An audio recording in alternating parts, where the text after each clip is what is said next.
हर हर महादेव। ओम नमः शिवाय। ब्रह्मा जी कहते हैं, देवी शिवा को पाने के लिए गिरिराज हिमाचल और मैना दोनों दंपति ने बड़ी भारी तपस्या आरंभ की। वे दिन रात शंभु और शिवा के चिंतन करते थे। मन में संतान की कामना ले मैना चैत्र मास के आरंभ से लेकर 27 वर्षों तक प्रतिदिन तत्परतापूर्वक शिवा देवी की पूजा और आराधना में लगी रही। 27 वर्ष पूरे होने पर जगन्मयी शंकर कामिनी जगदम्बा उमा अत्यंत प्रसन्न हुई। मैना के उस उत्तम भक्ति से संतुष्ट हुए परमेश्वरी देवी उन पर अनुग्रह करने के लिए उनके सामने प्रकट हुई। उनको देखकर मैना ने कहा, देवी, मुझे आपके रूप का प्रत्यक्ष दर्शन हुआ है, अतः मैं आपकी स्तुति करना चाहती हूँ। ऐसा कहने पर महादेवी कालिका देवी ने अपनी दोनों बाहों से खींचकर मैना को हृदय से लगा लिया। इससे उन्हें तत्काल महाज्ञान की प्राप्ति हो गई। मैना ने कालिका देवी की स्तुति की, जिससे प्रसन्न होकर मैना देवी से कालिका देवी ने कहा, तुम अपनी मनोवांछित वर मांग लो। तब मैना ने कहा, शिवे, आपकी जय हो महेश्वरी जगदम्बिके। पहले तो मुझे 100 पुत्र हों, उन सबकी बड़ी आयु हो, वे बल पराक्रम से युक्त और रिद्धि सिद्धि से संपन्न हो। उन पुत्रों के पश्चात मेरे एक पुत्री हो, जो तीनों लोकों में पूजित हो। जगदम्बिके शिवे, आप ही देवताओं का कार्य सिद्ध करने के लिए मेरी पुत्री तथा रुद्रदेव की पत्नी होइए और तदनुसार लीला कीजिए। ऐसा ही होगा। ऐसा कहकर कालिका देवी अंतर्धान हो गई। फिर कालक्रम से मैना ने एक उत्तम पुत्र को उत्पन्न किया, जिसका नाम मैनाक था। हिमालय के 100 पुत्रों में वह सबसे श्रेष्ठ और महान बल पराक्रम से संपन्न है। कुछ समय पश्चात देवी उमा हिमवान के हृदय में तथा मैना के गर्भ में आ गई। उन्होंने जन्म से पहले माता मैना से बात की और अपने दिव्य रूप को दिखाया। तत्पश्चात उमा देवी मैना के सामने महातेजस्विनी कन्या होकर लौकिक गति का आश्रय ले रोने लगी। उनका मनोहर रुदन सुनकर घर की सब स्त्रियां हर्ष से खिल उठी और बड़ी वेग से प्रसन्नतापूर्वक वहां आ पहुंची। नील कमल दल के समान श्याम कांति वाली उस परम तेजस्विनी और मनोरम कन्या को देखकर गिरिराज हिमालय अतिशय आनंद में निमग्न हो गए। तदनंतर सुंदर मुहूर्त में मुनियों के साथ हिमवान ने अपनी पुत्री के काली आदि सुखदायक नाम रखे। देवी शिवा गिरिराज के भवन में दिनों दिन बढ़ने लगी। सुशीलता आदि गुणों से संयुक्त तथा बंधुजनों की प्यारी उस कन्या को कुटुंब के लोग अपने कुल के अनुरूप पार्वती नाम से पुकारने लगे। माता ने कालिका को उमा कहकर पुकारा। तदनंतर जब विद्या के उपदेश का समय आया, तब शिवा देवी अपने चित्त को एकाग्र करके बड़ी प्रसन्नता के साथ श्रेष्ठ गुरु से विद्या पढ़ने लगी। हिमवान की पुत्री लोक पूजित शक्ति स्वरूपा पार्वती हिमालय के घर में रहकर बढ़ने लगी। जब उनकी अवस्था 8 वर्ष की हो गई, तब सती के विरह से कातर हुए शंभु को उनके जन्म का समाचार मिला। इसी बीच में लौकिक गति का आश्रय ले शंभु ने अपने मन को एकाग्र करने के लिए तप करने का विचार किया। नंदी आदि कुछ शांत पार्षदों को साथ ले वे हिमालय के उत्तम शिखर पर चले गए। परम पावनी गंगा पहले पहल भूतल पर जहाँ अवतीर्ण हुई थी, जितेंद्रिय हरने वाले वहीं रहकर तपस्या आरंभ की। वे आलस्य रहित हो चेतन ज्ञान स्वरूप नित्य ज्योतिर्मय निरामय जगन्मय चिदानंद स्वरूप द्वैतहीन तथा आश्रय रहित अपने आत्मभूत परमात्मा का एकाग्र भाव से चिंतन करने लगे। इसी समय गिरिराज हिमवान उस औषधि बहुल शिखर पर भगवान शंकर का शुभागमन सुनकर उनके प्रति आदर की भावना से वहां आए। आकर सेवकों सहित गिरिराज ने भगवान रुद्र को प्रणाम किया, उनकी पूजा की और अत्यंत प्रसन्न हाथ जोड़ उनका सुंदर स्तवन किया। फिर हिमालय ने कहा, प्रभु, मेरे सौभाग्य का उदय हुआ है जो आप यहाँ पधारे हैं। आपने मुझे सनाथ कर दिया है। महेश्वर, आप मुझे अपना दास समझकर शांत भाव से मुझे सेवा के लिए आज्ञा दीजिए। मैं बड़ी प्रसन्नता से अन्यन्यचित होकर आपकी सेवा करूँगा। तब महेश्वर बोले, शैलराज, मैं तुम्हारी शिखर पर एकांत में तपस्या करने के लिए आया हूँ। तुम ऐसा प्रबंध करो जिससे कोई भी मेरे निकट ना आ सके। तब गिरिराज ने शंभु से प्रेम पूर्वक यह बात कही, जगन्नाथ परमेश्वर, आज मैंने अपने प्रदेश में स्थित हुए आपका स्वागत पूर्वक पूजन किया है। यही मेरे लिए महान सौभाग्य की बात है। आप स्वतंत्र हैं, यहाँ बिना किसी विघ्न बाधा के उत्तम तपस्या कीजिए। प्रभु, मैं आपका दास हूँ, अतः सदा आपकी आज्ञा के अनुसार कार्य करूँगा। ऐसा कहकर गिरिराज हिमालय तुरंत अपने घर को लौट आए। उन्होंने अपनी प्रिया मैना को बड़े आदर से यह सारा वृतांत कह सुनाया और अपने सेवक गणों से कहा कि गंगावतरण नामक स्थान में जो मेरे पृष्ठभाग में ही है, मेरी आज्ञा मानकर ना कोई वहाँ पर जाए। तदनंतर शैलराज हिमालय उत्तम फल फूल लेकर अपनी पुत्री के साथ हर्षपूर्वक भगवान हर के समीप गए। वहाँ जाकर उन्होंने ध्यान परायण त्रिलोकीनाथ शिव को प्रणाम किया और अपनी अद्भुत कन्या काली को हृदय से उनके सेवा में अर्पित कर दिया। फल फूल आदि सारी सामग्री उनके सामने रखकर पुत्री को आगे करके शैलराज ने शंभु से कहा, भगवान, मेरी पुत्री आप भगवान चंद्रशेखर की सेवा करने के लिए उत्सुक है, अतः आपके आराधन की इच्छा से मैं इसको ले आया हूँ। यह अपनी दो सखियों के साथ सदा आप शंकर की ही सेवा में रहे।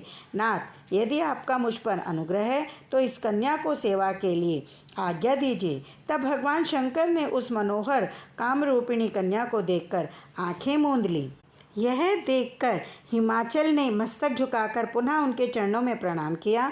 यद्यपि उनके हृदय में दीनता नहीं थी, तो भी वे इस समय इस संशय में पड़ गए कि ना जाने भगवान मेरी प्रार्थना स्वीकार करेंगे या नहीं। हिमालय बोले, करुणाकर शंकर, विभो, मैं आपकी शरण में आया हूँ। आंखें खोलकर मेरी ओर देखिए। शिवा, शर्व, महेशान, जगत को आनंद प्रदान करने वाले प्रभु महादेव, आप संपूर्ण आपत्तियों का निवारण करने वाले हैं। मैं आपको प्रणाम करता हूँ। मैं अपनी इस पुत्री के साथ प्रतिदिन आपका दर्शन करने के लिए आऊँगा, इसके लिए आदेश दीजिए। महेश्वर बोले, गिरिराज, तुम अपनी इस कुमारी कन्या को घर में रखकर ही नित्य मेरे दर्शन को आ सकते हो, अन्यथा मेरा दर्शन नहीं हो सकता है। शंभु का यह निरामय, निष्प्रह और निष्ठुर वचन सुनकर काली के पिता हिमवान चकित, कुछ व्याकुल और चुप हो गए। तपस्वी शिव की कही हुई बात सुनकर और गिरिराज हिमवान के चकित हुआ जानकर भवानी पार्वती उस समय भगवान शिव को प्रणाम करके इस प्रकार बोली, प्रभो शंभो, यदि आप प्रकृति से परे हैं तो इस समय इस हिमवान पर्वत पर आप तपस्या किस लिए करते हैं? योगेश्वर, मैं प्रकृति हूँ, आप पुरुष हैं, यह सत्य है और यही सत्य है, इसमें कोई संशय नहीं है। आप सगुण और साकार माने गए हैं और मेरे बिना तो आप निरीह हैं, कुछ भी नहीं कर सकते हैं। तब शिव ने कहा, सुंदरी गिरिजे, यदि तुम सांख्य मत को धारण करके ऐसी बात कहती हो तो प्रतिदिन मेरी सेवा करो, परंतु यह सेवा शास्त्र निषिद्ध नहीं होनी चाहिए। तब गिरिराज गिरिजा के साथ प्रतिदिन उनके दर्शन के लिए आते थे। काली अपने पिता के बिना भी दोनों सखियों के साथ नित्य शंकर जी के पास जाती और भक्तिपूर्वक उनकी सेवा में लगी रहती। नंदीश्वर आदि कोई भी गण उन्हें रोकता नहीं था। काली अपनी दो सखियों के साथ चंद्रशेखर महादेव की सेवा के लिए प्रतिदिन जब जाती थी और तब भगवान शंकर के चरण धोकर उस चरणामृत का पान करती थी। आग से तपाकर शुद्ध किए हुए वस्त्र से धोए हुए उनके शरीर का मार्जन करती, उसे मलती पोंछती थी। फिर 16 उपचारों से विधिवत हर की पूजा करके बारंबार उनके चरणों में प्रणाम करने के पश्चात प्रतिदिन पिता के घर लौट जाती थी। इस बीच तारकासुर नामक दैत्य तीनों लोकों को अपने वश में करके जब स्वयं इंद्र हो गया, तब उसके सामने दूसरा कोई शासक नहीं रह गया। वह जितेंद्रिय असुर त्रिभुवन का एकमात्र स्वामी होकर अद्भुत ढंग से राज्य का संचालन करने लगा। उसने समस्त देवताओं को निकालकर उनकी जगह दैत्यों को स्थापित कर दिया।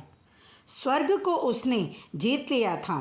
तारकासुर के सताए हुए इंद्र और संपूर्ण देवता अत्यंत व्याकुल और अनाथ होकर जब ब्रह्मा के शरण में आए, उन सब ने उन्हें प्रणाम करके बड़ी भक्ति से उनका स्तवन किया और अपने दारुण दुख की बात बताकर उनसे कहा, प्रभु आप ही हमारी गति हैं, आप ही हमें कर्तव्य का उपदेश देने वाले हैं। हम सब देवता तारकासुर नामक अग्नि में जलकर अत्यंत व्याकुल हो रहे हैं। तब ब्रह्मा जी ने कहा, देवताओं, मेरे ही वरदान से दैत्य तारकासुर इतना बढ़ गया है, अतः मेरे हाथों से उसका वध होना उचित नहीं है। तुम लोगों का सारे कार्य करने के योग्य भगवान शंकर ही हैं। मेरे वर के प्रभाव से ना मैं तारकासुर का वध कर सकता हूँ, ना भगवान विष्णु कर सकते हैं और ना भगवान शंकर ही उसका वध कर सकते हैं। यदि शिवजी के वीर्य से कोई पुत्र उत्पन्न हो तो वही तारक दैत्य का वध कर सकता है और कोई दूसरा नहीं। पूर्व काल में जिस दक्ष कन्या सती ने दक्ष के यज्ञ में अपने शरीर को त्याग दिया था, वही इस समय हिमालय पत्नी मैना के गर्भ से उत्पन्न हुई है।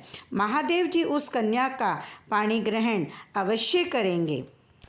इस तरह सबसे पहले ब्रह्मा तारकासुर से मिले और बड़े प्रेम से उसे बुलाकर कहा, तारक, यह स्वर्ग हमारे तेज का सार तत्व है, परंतु तुम यहाँ के राज्य का पालन कर रहे हो। स्वर्ग का राज्य कदापि नहीं दिया था, इसलिए तुम स्वर्ग को छोड़कर पृथ्वी पर राज्य करो। ऐसा कहकर उस असुर को समझाने के बाद ब्रह्मा जी शिव और शिव का स्मरण करके वहाँ से अदृश्य हो गए। तारकासुर भी स्वर्ग को छोड़कर पृथ्वी पर आ गया और शोणितपुर में रहकर वह राज्य करने लगा। तारकासुर का वध करने के लिए इंद्र के पास सिर्फ एक ही उपाय था, इसलिए उसने कामदेव का स्मरण किया और कामदेव तत्काल वहाँ पर आ पहुँचा। इंद्र ने कहा, कामदेव, तारक से प्रसिद्ध जो महान दैत्य है वह ब्रह्मा जी का अद्भुत वर पाकर अजय हो गया है और सभी को दुख दे रहा है। वह सारे संसार को पीड़ा दे रहा है। उसके द्वारा बारंबार धर्म का नाश हुआ है। उससे सब देवता और समस्त ऋषि दुखी हुए हैं। संपूर्ण देवताओं ने पहले उसके साथ अपनी पूरी शक्ति लगाकर युद्ध किया था, परंतु उसके ऊपर सबके अस्त्र शस्त्र निष्फल हो गए हैं। श्री विष्णु ने उसके कंठ पर चक्र चलाया, किंतु वह वहाँ कुंठित हो गया। ब्रह्मा जी ने महायोगीश्वर भगवान शंभु के वीर्य से उत्पन्न हुए बालक के हाथ से इस दुरात्मा दैत्य की मृत्यु बताई है। इस समय गिरिराज नंदिनी पार्वती पिता की आज्ञा पाकर अपनी दो सखियों के साथ शिव के समीप रहकर उनकी सेवा करती है। उनका यह प्रयत्न महादेव जी को पति रूप में प्राप्त करने के लिए ही है। तुम इस प्रकार का कार्य करो जिससे पार्वती में शिव की रुचि हो जाए और हमारा सारा दुख नष्ट हो जाए। इंद्र के ऐसा कहने पर कामदेव का मुखारविंद प्रसन्नता से खिल उठा। उसने देवराज से प्रेम पूर्वक कहा, मैं इस कार्य को जरूर करूँगा। और वह अपनी पत्नी रति और वसंत को साथ ले बड़ी प्रसन्नता के साथ उस स्थान पर गए जहाँ साक्षात योगीश्वर शिव उत्तम तपस्या कर रहे थे। हर हर महादेव। ओम नमः शिवाय।